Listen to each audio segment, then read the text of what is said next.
এটা আমার এক বিল্ডিংয়ের দারুণ চাচা আমাকে বলেছিল। তারই ঘটনা। তার মতো করে খুবই। অনেক বছর আগে আমি নতুন একটা চাকরি পেয়েছিলাম। একটা ছোট্ট একটা কোচিং সেন্টার। ওখানে কিছু না, 9:30 পর্যন্ত নরমালি ক্লাস হতো। তো আমার কাজ ছিল হচ্ছে 9:30টার সময় এন্ট্রি করে দিতে যে ক্লাস কে ক্লাস নিয়েছে, কয়টার সময় কোন টিচার, তার নাম লিখে আমি খাতা বন্ধ করে গেট টেট লাগিয়ে বাড়ি যেতাম। খুবই সাধারণ একটা দিনে লাস্টে ক্লাস যখন শেষ হয়ে যায়, খুবই জলদি শেষ হয়ে যায় অন্যান্য থেকে, 9:30টার আগেই শেষ হয়ে যায়। তো আমি তো খুশি হয়ে রেজিস্টারে নাম টাম লিখে রেজিস্টার অফ করে বাসায় চলে গেলাম।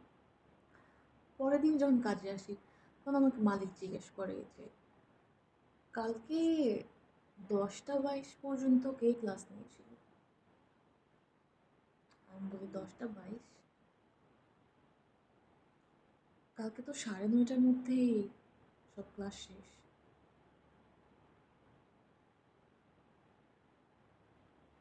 আমি তো তখনই বাড়ি চলে গেলাম। সে আমাকে রেজিস্টারটা খুলে দেখালো যে রেজিস্টারের লাস্ট সিগনেচার হচ্ছে 10টা 22।